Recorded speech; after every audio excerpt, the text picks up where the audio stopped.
Yes, les amis, bienvenue sur Vestiaire CFC pour une nouvelle vidéo Actu Foot, Actu de Chelsea. Avant de commencer, s'il vous plaît, abonnez-vous, likez, partagez. Ça donne beaucoup de force à la chaîne et on y va sans trop tarder.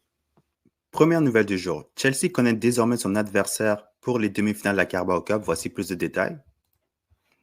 Chelsea va affronter Arsenal lors d'une double confrontation pour les demi-finales de la Carabao Cup. Le premier match, le match aller va avoir lieu le 14 janvier à Stamford Bridge et le match retour le 3 février au Emirates Stadium. Donc, dis-moi dans les commentaires qu'est-ce que vous pensez de cette demi-finale. Est-ce que vous pensez que Chelsea a des chances de se rendre en finale? Eux qui n'ont pas remporté la Carabao Cup depuis la saison, laissez-moi voir ici, depuis la saison 2014-2015. Donc, ça fait très longtemps. Parce que Chelsea, lors des 3 dernières finales en Carabao Cup, ils ont 3 défaites. Donc, 2 contre Liverpool et 1 contre Manchester City. Donc, c'est vraiment une année où Chelsea doit trouver un moyen de remporter la Carabao Cup. Donc, dis-moi, qu'est-ce que vous pensez par rapport au tirage? Est-ce que vous pensez que Chelsea a des chances? Chelsea avait récemment dévoilé c'est quoi son plan pour le mercato d'hiver. Ils avaient dit qu'ils n'avaient pas l'intention de faire d'achat cet hiver à moins d'avoir une opportunité sur le marché, car c'est comme ça que Chelsea fonctionne actuellement pour les transferts. Il faut vraiment une opportunité sur le marché des transferts. Donc aujourd'hui, il y avait des nouvelles qui sortaient du côté de Stamford Bridge par rapport à Semenyo. Voici plus de détails. Chelsea a fait une première demande de renseignement aux représentants d'Antoine Semenyo. Les clubs de Manchester sont toujours considérés comme favoris. Quand j'ai vu ça, honnêtement, je me suis dit, OK, moi, je prends cette information avec les pincettes parce que on sait Chelsea, c'est comment. On sait que c'est pas la première fois qu'ils sont intéressés avec des joueurs comme ça. Et à la fin, ils finissent par pas le signer. Tu vois, parce qu'en plus, il y avait des informations aussi qui traînaient, qui disaient comme quoi que Chelsea avait simplement prévu de recruter un nouvel attaquant juste pendant l'été, juste pendant le mercato d'été. Ils ont contacté quand même l'entourage d'Antoine Semenyo concernant les conditions d'un accord dans l'optique d'avancer potentiellement vers un transfert en janvier. Ça veut dire beaucoup de choses. Parce que là, on se dit, si ils ont contacté Semenyo et Semenyo qui joue sur le côté gauche, ça veut dire que les deux achats qu'ils ont fait, Garnacho et Gittens, déjà après 6 mois, c'est déjà vu pas concluant, ou du moins, ils savent qu'ils se sont trompés sur les deux joueurs. Tu vois, donc moi, quand je voyais ça, j'ai dit, est-ce que les directeurs sportifs vont être prêts vraiment, ils vont être prêts vraiment à acheter un autre ailier gauche? Parce que s'ils font ça, c'est avouer directement qu'ils se sont trompés avec Garnacho et Gittens. Tu vois, c'est une façon d'avouer qu'ils se sont trompés avec. Parce que pourquoi tu irais acheter un nouveau ailier gauche or que pendant l'été, tu as claqué 90 millions sur 2 ailiers? Donc, quand j'ai vu ça, moi, je prenais l'information avec la pincette parce que je savais que Chelsea, ils avaient quelque chose par la suite pour nous surprendre. Et je ne me suis pas trompé. Voici plus de détails. Chelsea a décidé de ne pas poursuivre les négociations avec Antoine Semenyo pour le moment, malgré les échanges avec le camp du joueur. Chelsea respecte le joueur, mais croit et fait confiance aux attaquants actuels. Vous voyez pourquoi?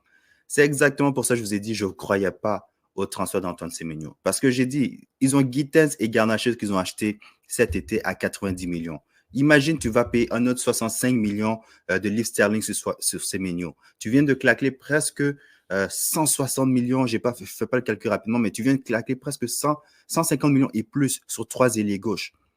Donc, moi, je me dis, si Semenyo était signé, c'est une façon de renvoyer les directeurs sportifs. Mais même à ça, là, avec tout ce qu'on a vu aujourd'hui, le cirque qu'on a vu, là, les directeurs sportifs, honnêtement, ils méritent d'être vraiment questionnés.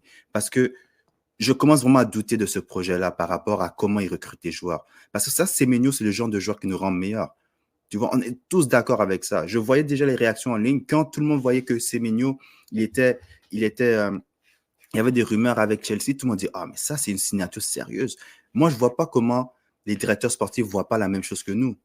OK? Donc, dis-moi dans les commentaires qu'est-ce que vous pensez par rapport à ça. Par la suite, on a su qu'Antoine Semenyo va probablement choisir Manchester City pour son prochain club. Donc, honnêtement, City vient de tomber sur quelque chose de ouf. Regardez, ils ont Doku, ils ont Semenyo sur le côté gauche, ils ont des Cherki, des Foden, des Haaland. Ça, c'est vraiment un club, tu sais, qui veut gagner. Tu vois, si tu regardes ça, là, on n'a même pas de ce genre d'options-là. On a quelques joueurs de qualité, mais on n'a pas le même type d'arsenal que City. Je me demande vraiment comment on va faire. Je vous demande vraiment, ça va être quoi le plan, parce qu'ils disent quand même que leur plan, c'est de se renforcer pendant l'été. Donc, on va voir, mais on connaît Chelsea. Parce que regardez tous les joueurs avec lesquels ils ont discuté dans le passé et qui n'ont jamais réussi à concrétiser. Il y a eu Mac Maignan au lycée. Il y a eu Semenyo, Osimhen. C'est vraiment des clowns, ces directeurs sportifs-là. Je suis vraiment, vraiment déçu. Je savais qu'ils n'allaient pas le faire, mais de nous faire ça aujourd'hui, de faire comme s'ils sont intéressés, or qu'on sait qu'ils n'allaient rien faire. Donc, dis-moi dans les commentaires, vous, qu'est-ce que vous pensez par rapport à cette situation?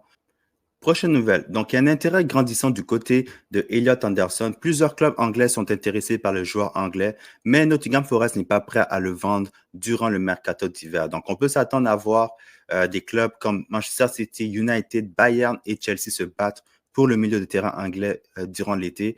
Et il est évalué aux alentours de 80 millions, 100 millions.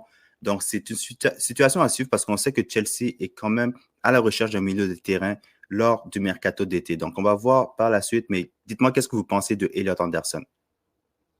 Prochaine nouvelle du côté de l'Allemagne. Chelsea dispose d'une option de rappel de prêt en janvier pour Aaron Alsemino. Celle-ci permettrait au club de mettre fin à son prêt dès cet hiver. Le défenseur n'ayant pas atteint le quota de minutes prévu en raison d'une blessure, du côté de Dortmund, on s'attend à ce que Chelsea ne l'active pas.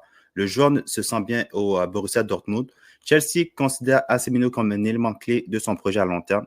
Chelsea ne dispose d'aucune option d'achat et n'a aucune chance de le recruter définitivement cet été. Donc, on sait que Dortmund, de toute façon, même s'ils veulent recruter, ils n'ont probablement pas l'argent pour acheter Anselmino.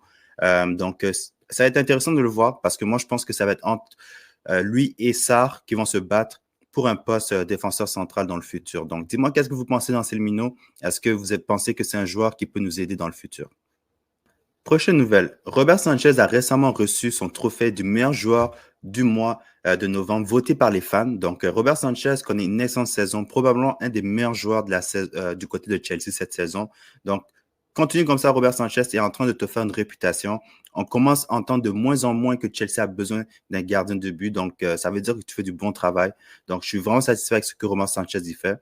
Donc, il faut juste rester concentré parce que le moment le plus crucial de la saison arrive bientôt. Donc, force à toi, Sanchez, continue tes performances.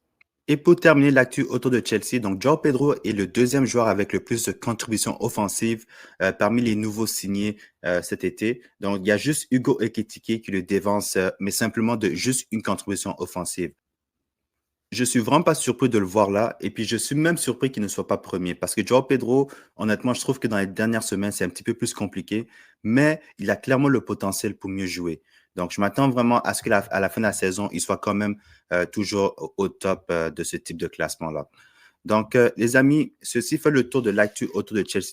Donc, dis-moi, qu'est-ce que vous pensez de l'actualité aujourd'hui, des transferts, des rumeurs autour de Antoine Semenyo? Est-ce que vous pensez que Chelsea a raté une occasion encore de s'améliorer? Aussi, dites-moi, qu'est-ce que vous pensez de la confrontation en demi-finale contre Arsenal en Carabao Cup? Est-ce que vous pensez que Chelsea a des chances d'éliminer Arsenal sur une double confrontation? Également, je vous souhaite un excellent temps des fêtes à vous tous et à vos proches et on se reparle bientôt.